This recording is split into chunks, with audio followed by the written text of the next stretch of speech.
Ya.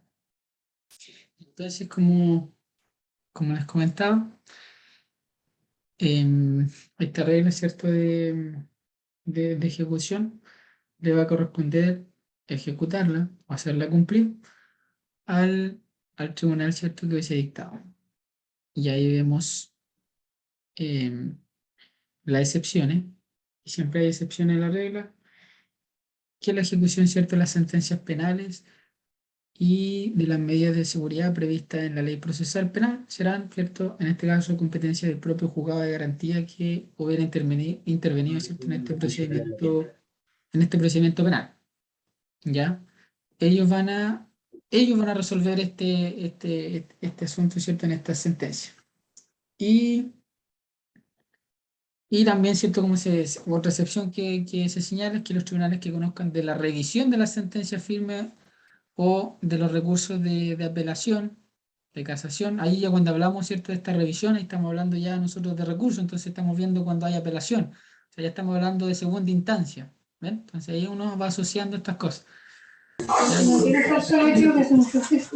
Entonces, ahí le va a corresponder, ¿cierto?, ejecutar los fallos que se dicten para su sustanciación, ¿ya? Entonces, corresponder. Y también, ¿cierto?, podrán decretar el pago, como dice, de costas adeudadas a los funcionarios que hubieran intervenido en su tramitación. Las costas, ¿cierto?, son los gastos del juicio que se generen. Entonces, los gastos que se generan en el juicio normalmente le corresponden a la persona que ha perdido el juicio o que se ha fallado, ¿cierto?, en su contra, le corresponde pagarlas, y eso lo decreta el tribunal mediante los diferentes procesos o tramitación que hay, que eso todavía, ¿cierto?, no lo van a pasar, pero para que lo tengan presente más que nada. Pero ¿qué es lo importante de esto? De la regla de ejecución, que al tribunal que hubiese dictado la resolución le corresponde ejecutarla o hacerla cumplir. ¿Cuál es la excepción? En el ámbito penal le corresponde, ¿cierto?, a los juzgados de garantía o al tribunal que hubiese intervenido en esta. ¿Y cuál es la otra excepción? En base a los que revisen, que estamos hablando de segunda instancia, revisen las sentencias, los recursos, a ese motivo, también le va a corresponder ejecutar, ¿cierto?, algunos fallos que se dicten para su sustanciación. ¿Ya? Entonces eso es como primera parte.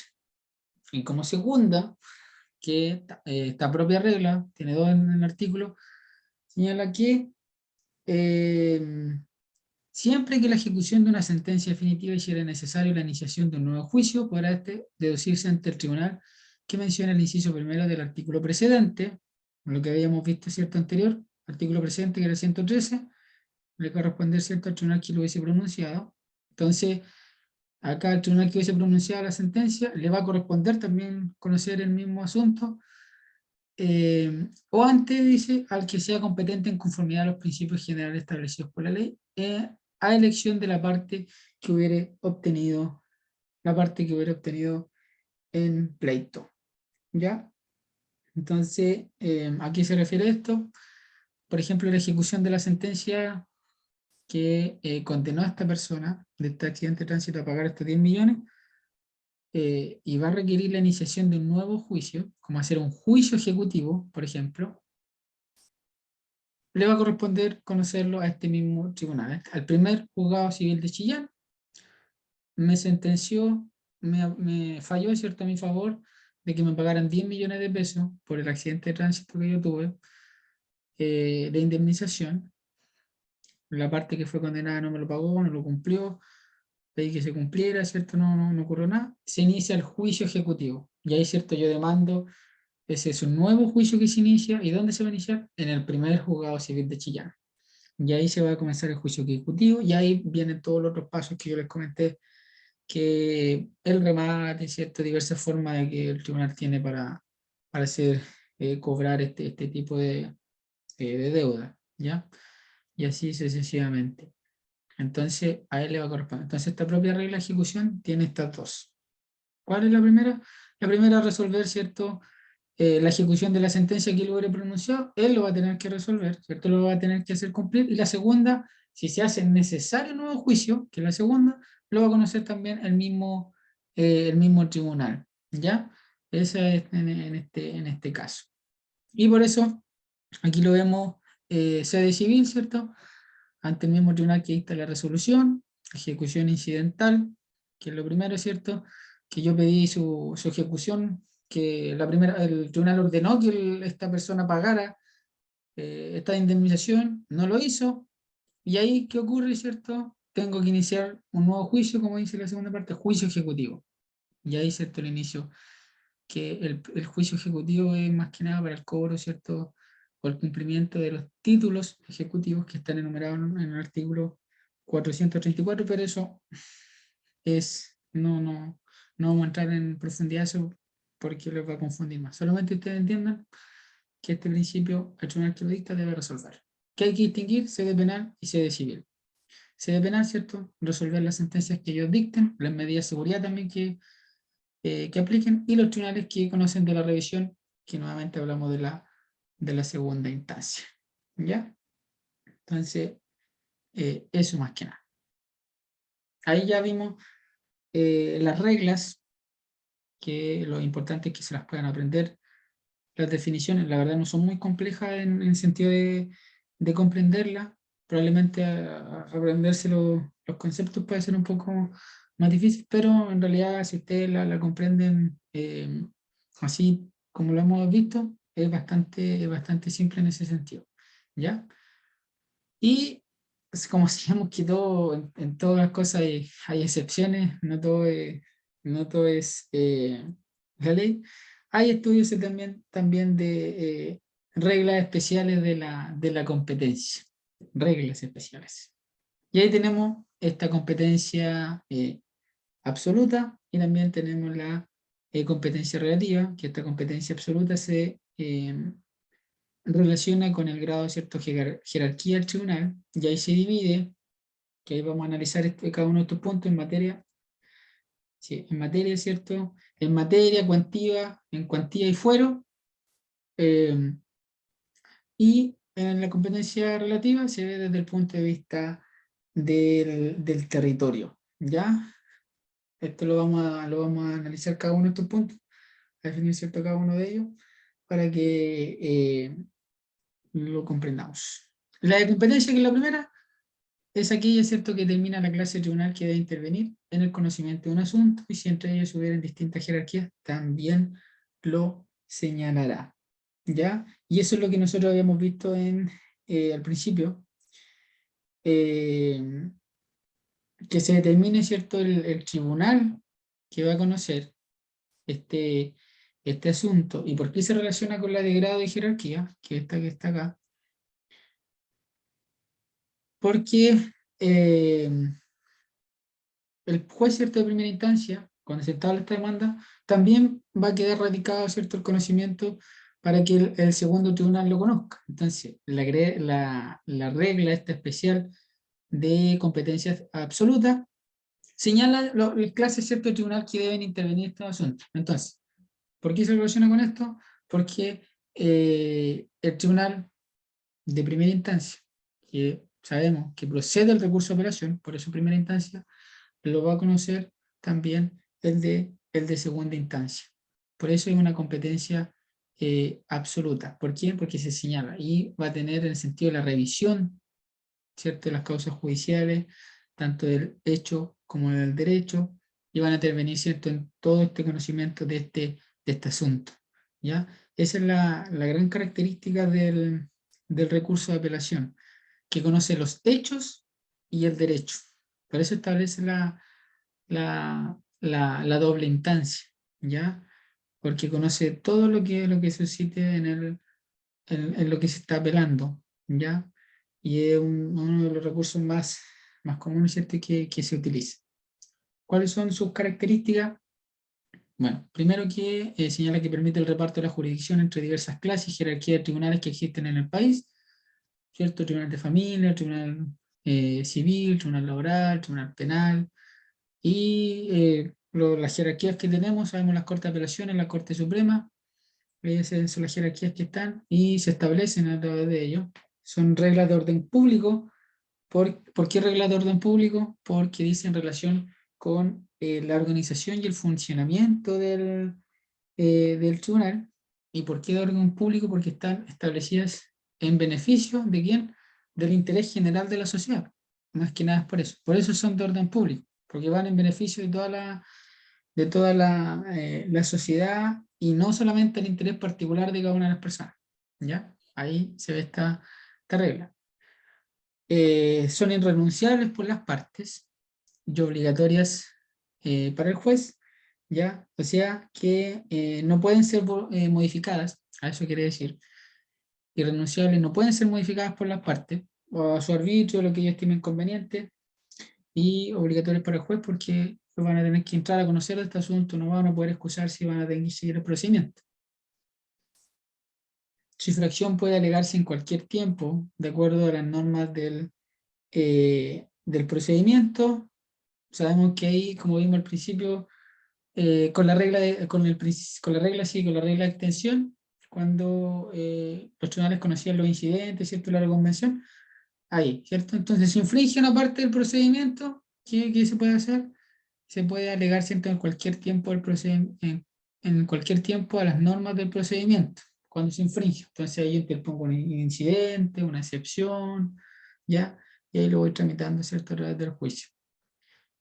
Puede y debe declararse de oficio del tribunal, porque es competencia absoluta, o sea, el tribunal, ¿cierto?, va a conocer de esto y ellos van a resolver el asunto y van a tener que hacerlo puede, como dice, y debe, porque no siempre va a ocurrir, por iniciativa propia.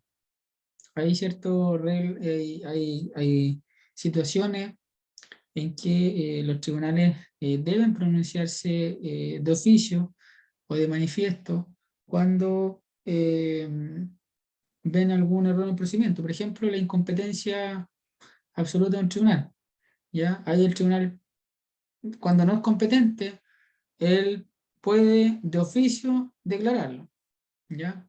O sea, por iniciativa, sin necesidad de que una de las partes le pida que lo declare. Y eso es lo que habíamos visto en los principios anteriores, que va relacionado con el principio de pasividad, que los tribunales solamente actúan a petición de parte, lo que uno les pida. Y estas declaraciones de oficio son excepciones, ¿ya? Son excepciones a este principio de pasividad. Y aquí hay un ejemplo. Es un presupuesto para que opere la regla de erradicación, ¿cierto? Como vimos, la regla de erradicación, que radicado, ¿cierto?, el conocimiento, el tribunal no va a poder excusarse porque ya está fijado, ¿cierto?, está radicado y va a tener, ¿cierto?, que conocer este asunto sin excusa alguna, Yo no ¿ya? sabía que había ayudantía. Y como se señala, se sanea con la cosa juzgada. ¿Y cuál es la cosa juzgada? Cuando ya se resolvió por un tribunal, ¿cierto?, un mismo asunto, una misma acción, y nuevamente la interponen, ¿ya? Entonces ahí hay cosas juzgadas y se produce, ¿cierto?, este incidente, ¿ya? Pero principalmente eso. Y aquí vemos, ¿cierto?, esta parte, la distinción, que es sumamente importante, que es en la materia, ahí en la materia, su propia definición es la naturaleza del negocio sometido a la decisión del tribunal, y aún en ciertos casos excepcionales, el objeto o clase del mismo, ¿ya? Entonces, ¿a qué se refiere esto?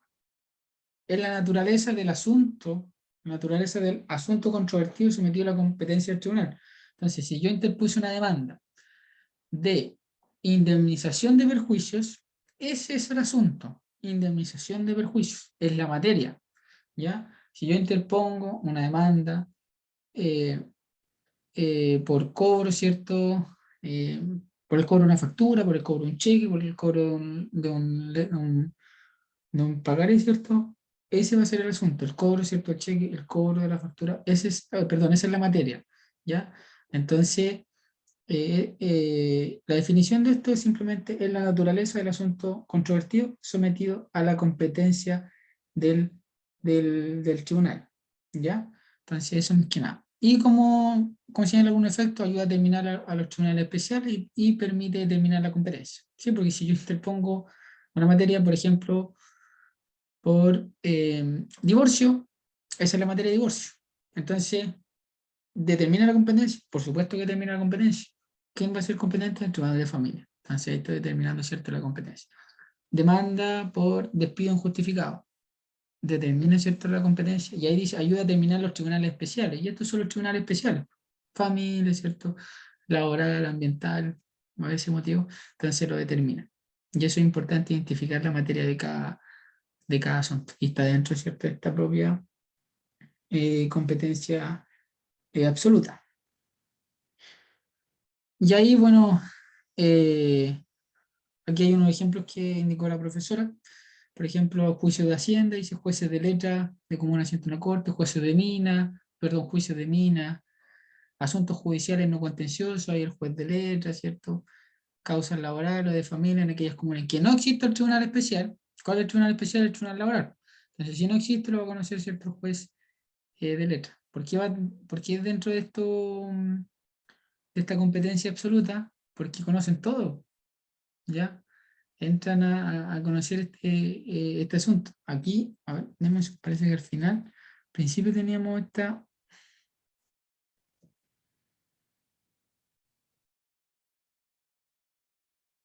si no, claro.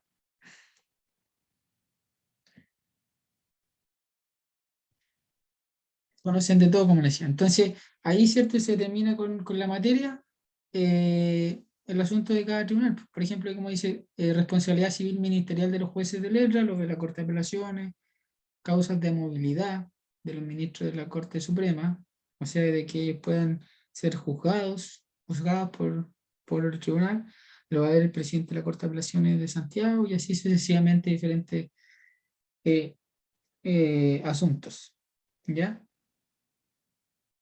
Y en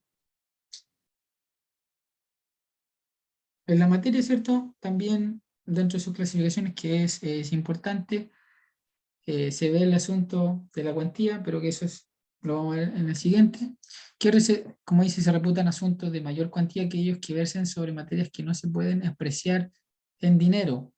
Entonces, por ejemplo, hay situaciones que no lo van a poder apreciar en dinero eh, porque por ese motivo, voy a buscarle un ejemplo, no se me viene ninguna mente ahora, pero hay cosas que no se van a poder apreciar en dinero, ¿cierto? Y la ley los presume como de mayor cuantía, ¿ya? La ley lo presume. Por eso le señala el artículo 130 del Código Orgánico de Tribunales. A ver si aquí lo tengo. Lo presume, ¿cierto? Como mayor cantidad, y ahí, bueno, dice, bueno, ahí da el propio ejemplo en las cuestiones relativas al estado civil de las personas. Aquí está el ejemplo. Las relacionadas con la separación judicial o de bien entre marido y mujer, con la crianza o el cuidado de los hijos, las que versen sobre validez o nulidad de disposiciones testamentarias, las relativas al nombramiento de tutores y curadores, eso más que nada. Pero ¿qué es lo que tienen que comprender ustedes de esto dentro de la materia? Identificar a qué corresponde. Eso más que nada, eso tienen que ver. Si les ponen un ejemplo y la persona identifique una materia, ahí tienen que ver de qué se va a tratar la demanda. Si ya les pone un caso de eh, demanda por despido injustificado, demanda de resolución de contrato, por el no pago de arriendo, ahí usted cierto identifica, la materia corresponde a arriendo, esto es el tribunal laboral, y así sucesivamente. Eso tienen que identificar en estas materias, ¿ya? Y como se llaman, también se reputan como mayor cuantía el derecho a goce de los créditos de un capital censurado y toda la relativa a procedimientos concursales de reorganización o liquidación entre el deudor y los acreedores. Eso es lo que se llama la ley de quiebras antiguamente, pero ahora no se llama así, ¿no? Es la ley, ¿cierto?, de procedimientos concursales de reorganización o liquidación de empresas, ¿ya? lo que se ve. Pero eso en simple manera. Esa es la materia, ¿ya? Identificar eso. Y pueden, ¿cierto?, ver esta excepción en caso de que pudiesen tener. Pero la verdad no es algo que es como la excepción de esto. Lo principal es identificar la propia materia. Y la cuantía, que es importante porque también ayuda a determinar los procedimientos, por ejemplo. Y en los asuntos civiles, como dice, la cuantía de la materia se determina por el valor de la cosa disputada, o sea, el monto. Yo demandé 10 millones, ahí, ¿cierto? Se tiene que ver en el porcentaje de la cuantía, juicio de mínima cuantía, menor cuantía y de mayor cuantía. Ya, lo de mínima cuantía hasta 10 UTM, de 10, después de menor cuantía de 10 a 500 UTM y de mayor cuantía sobre las 500 UTM. Entonces ahí yo tengo que identificar, ¿cierto? En cuáles de esa cuantía va a estar. Y en materia penal se determina por la pena que el delito ya consigo. Si por el delito que la persona cometió se le impone una pena de presidio mayor en su grado mínimo, esa pena va desde los 5 años y un día a 10, y, ¿cierto? Ahí se ve la cuantía de esto, el tiempo, ¿cierto?, que tiene que esa persona cumplir una condena, ¿ya? Entonces, si usted en ámbito penal, por ejemplo, un presidio mayor en su grado medio, va de 15 años, perdón, de 10 años y un día a 15, y ahí sube, ¿cierto?, nuevo a presidio mayor en su grado máximo de 15 años y un día a 20, y ahí pasa a presidio perpetuo, y ahí sucesivamente. Y así es como se determina en el ámbito, en el ámbito penal, ¿ya? Entonces, ¿cómo le podemos definir? Que es un elemento de la competencia absoluta que modifica la determinación previa de la jerarquía de un tribunal para conocer de un asunto por existir la intervención de una persona constituida en dignidad, ¿ya? Obviamente, ¿por qué? ¿Por qué motivo? Porque determina el procedimiento que se va a llevar a cabo, ¿ya? Y ahí en ámbito civil y en ámbito penal también es lo mismo. O sea, el delito que cometió la persona implica una pena de 3 años, no sé, de 541 días. Ahí van a ver un procedimiento, ¿cierto?, simplificado, procedimiento abreviado, procedimientos que en base al delito se tenga que imputar. Y lo mismo en los asuntos civiles, ¿ya? Si es algo de mínima cuantía, los plazos se reducen; si es algo de menor cuantía, se aumenta un poco más, ¿cierto? Y el de mayor cuantía, que el normal, se aumenta los plazos un poco más. Entonces ahí va a determinar cada una de estas cosas, ¿ya? Los procedimientos también, los plazos y sencillamente. Y bueno, aquí, como les señala, en juicios civiles, cosas no susceptibles de apelación pecuniaria, revisión, ¿cierto?, del factor materia, lo que le habíamos visto cuando no se podía apreciar en dinero, venían, ¿cierto?, estas excepciones, por ejemplo, se presumen de mayor cuantía, cuestiones relativas al estado civil de las personas, por ejemplo, relacionadas con la separación judicial o de bienes. Eso, como no se puede definir en dinero, se presumen como mayor cuantía. Entonces ahí da cierto, como señala una característica, no susceptible a apreciación pecuniaria, o sea, a apreciación monetaria, ¿ya? ¿Y cuáles son las cosas susceptibles de las causas de apreciación pecuniaria? Ahí, por ejemplo, si se acompañan documentos, se desprende el valor de la cosa disputada, ¿cierto? Yo estoy cobrando una factura de 5 millones, de ahí se desprenderá 5 millones la cantidad. Ahí no se desprende el valor de la cosa disputada. Bueno, ahí, como dice, se acompañan documentos posterior a las diferentes etapas, ¿cierto? Se va a ir solicitando, los abogados van a ir acompañando ciertos documentos, determinando cada uno la cuantía, el monto de lo cual está demandando, o al final el propósito el que va a llevar, y así. Y también habla del caso obligado de moneda extranjera. Bueno, ahí, ¿cierto?, se procede a la transformación a pesos chilenos y ahí va a determinar, ¿cierto?, esta cuantía eh, del tribunal, ¿ya? Y las cosas, ¿cierto? Cuando no se acompañan documentos, bueno, ahí cuando habla, ¿cierto?, de una acción personal. ¿Y a qué se refiere esto? Acción personal, cuando lo haga una precisión el propio demandante, el propio demandante, ¿cierto?, hace una apreciación en base a lo que estima o considera, ¿cierto?, que es lo prudente o equitativo solicitar, entonces en base a eso se determina la cuantía, ¿ya? Y bueno, acción real, esto cuando se ve referente a las cosas, y aquí, ¿qué se refiere esto? Cuando se establece la cuantía de común acuerdo, ambas partes, ¿cierto?, consideran, ¿cierto?, el valor de esto, de algo que se está disputando, y van a determinar, ¿cierto?, el dominio. Bueno, ahí son cosas, procedimientos como que más adelante lo ven, pero por ejemplo se está disputando el dominio, ¿cierto?, el dominio de algo, y bueno, ambas partes establecen que el valor de esto va a ser 5 millones, entonces ahí se va a determinar la cuantía en ese momento. Y bueno, si no está de acuerdo, se determina, ¿cierto?, un perito, una persona especialista en esta materia. ¿Ya? Aquí,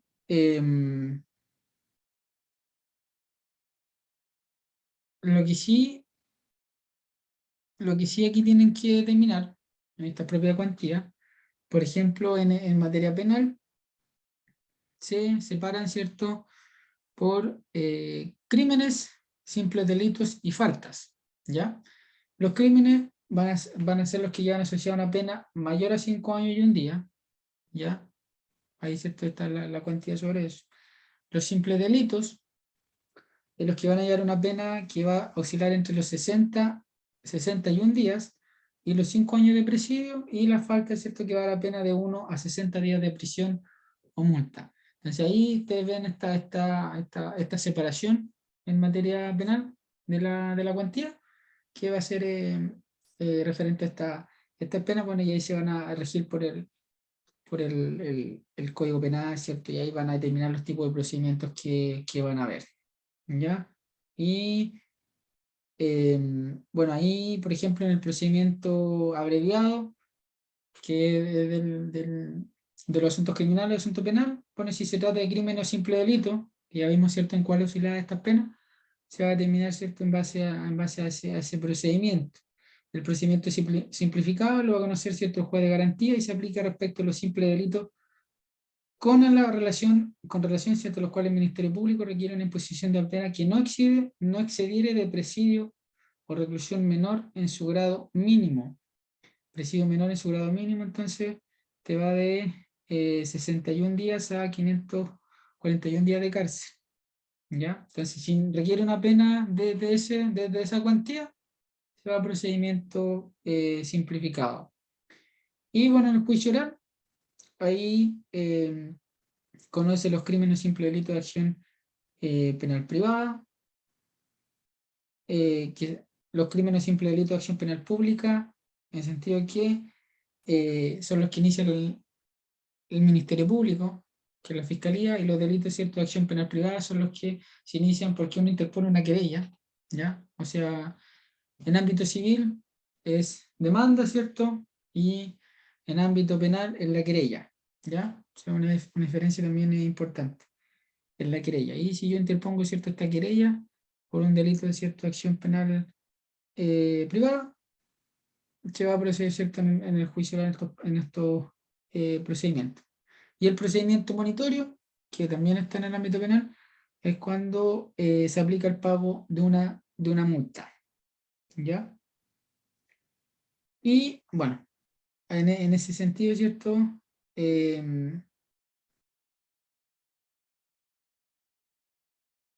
Sí, bueno. Ya, y ahí, ¿cierto? En ese sentido, como en todas las cosas, ¿cierto?, tenemos reglas especiales. Caso, como se decía, en el caso en que se entablen varias acciones en una demanda, se determina, ¿cierto?, la cuantía del juicio por el monto que se dieron todas las acciones entabladas. ¿Ya? Ahí tenemos también esa regla especial, lo que se le llama pluralidad de acciones. Por eso se dice caso en que se entablen varias acciones, se produce una pluralidad de acciones, se suman todas ellas y se determina, ¿cierto?, la cuantía del procedimiento que intervenga. ¿Ya? Cuando hay pluralidad de demandados, depende, ¿cierto?, el valor total de la cosa o la cantidad de bienes, que también en realidad es casi lo mismo que lo anterior.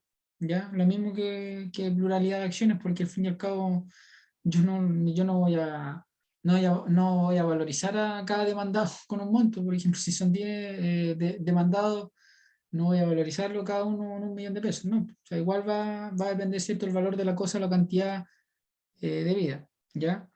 ¿Y en qué se puede aplicar esto? Por ejemplo, un demandado, ¿cierto?, en un juicio debe 1.000.000, el otro debe 500.000 pesos, el otro debe 100.000 pesos. Ahí, ¿cierto?, se va determinando la diferencia de cuantía. Pero si son varios demandados por la misma acción, ahí no voy a valorizar a cada uno, ¿ya? Pero si ellos deben en parte cada deuda, ahí obviamente se valoriza en base a eso. Pero igual forma el procedimiento lo va a determinar el monto total de la deuda, porque uno cobra, ¿cierto?, dependiendo del tipo de procedimiento, eh, a los responsables, ¿cierto?, a quien se haya, al deudor, ¿ya? Al deudor, ¿cierto?, de esta deuda, ¿ya? Y bueno, en caso de la reconvención, eh, ahí la ley, ¿cierto?, lo considera separadamente, ¿cierto?, el monto de la acción principal con el monto de la reconvención. O sea, son dos cuantías apartes. Por ejemplo, el primero, el demandante, el A, ¿cierto?, demandó a B por 10.000.000 de pesos, y B, ¿qué es lo que hizo? Interpuso una reconvención porque le generó perjuicio por ese motivo por 5.000.000 de pesos al demandante, o sea, a A. Entonces ahí van a haber dos cuantías diferentes, la de 10 millones y la de 5 millones.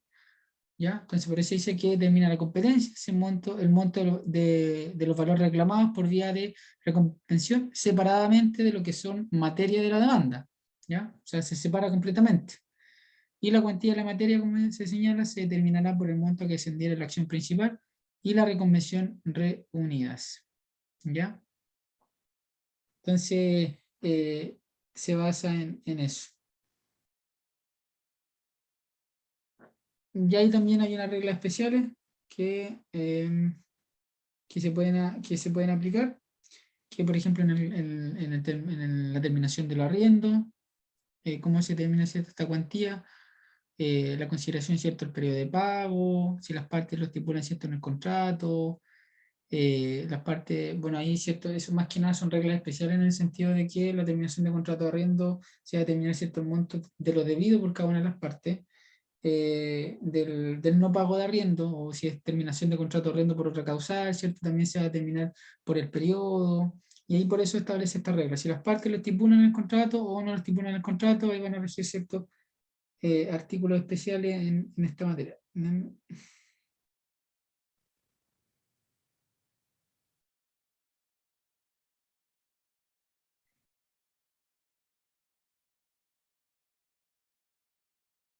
Sí, entonces, sí, en el juicio, claro, con el juicio de cierto arrendamiento, por ejemplo, si se trata de un juicio que se tiene que restituir una cosa, la cuantía, ¿cierto?, se determina por el monto de la renta convertida para cada periodo de pago que es variable. Entonces ahí va a depender, ¿cierto?, del monto que va a deber, va a determinar esta cuantía. ¿Ya? Si el deudor, ¿cierto?, le debe una suma de dinero y lo hubiese pagado en parte mensualmente, o sea, la pagó a la idea de él o a la pinta de él, ¿cierto? Eh, la cuantía se determina solamente con lo que él no haya pagado. Entonces son reglas especiales que se van a aplicar en el tema de contrato de arriendo, que es por ejemplo, en saldo insoluto. ¿Ya? Solamente se demanda el resto insoluto y se determina, ¿cierto?, el resto insoluto. Y lo último, ¿cierto?, que las pensiones futuras, ahí se va a aplicar, ¿cierto?, que están devengadas o no, o sea, de que están efectivamente contabilizadas, de que efectivamente se reconocieron el monto total, ¿cierto?, la fecha de iniciación del juicio. O sea, lo que se debía al momento que yo inicié el juicio, esa va a determinar la cuantía. Y si es una pensión futura, ¿ya? Ahí va a abarcar, ¿cierto?, un tiempo determinado. Se distingue, ¿cierto?, si es que abarca un tiempo determinado o no abarca un tiempo determinado. Si abarca un tiempo determinado, se suma toda ella. Y si no abarcan este tiempo de estas pensiones futuras, la suma, ¿cierto?, que ascendieron dichas pensiones en un año. Ya es una apreciación, ¿ya? Pero son reglas especiales de cierta manera en esta materia. Pero ¿qué es lo que es importante? Que la cuantía, ¿cierto?, determine este principio. Y ahí también señala, ¿cierto?, que si el valor de la cosa disputada se aumentara y disminuyera durante la instancia, no sufrirá alteración alguna la determinación que antes se hubiera hecho con arreglo a la ley. Porque lógico, las partes pueden considerar que esto ya no le vale lo mismo porque, no sé, vieron otra causa judicial y encontraron que cobraron más, no sé, y le están aumentando el valor. Eso no va a tener incidencia en esto porque la propia ley establece que no sufrirá, ¿cierto?, alguna la determinación que ya se hubiera hecho, porque si inició un procedimiento, por ejemplo, por juicio ordinario de menor cuantía, que son menos plazos, pero resulta que las partes empiezan a valorar en más esto, no lo van a subir, ¿cierto?, a juicio de mayor cuantía, ¿ya? Porque no se va a alterar. Y tampoco, ¿cierto?, va a sufrir alteración alguna razón de lo que sea por interés o fruto de vengado después de la fecha de la demanda, ni de lo que se da por costas o daños causados durante el juicio.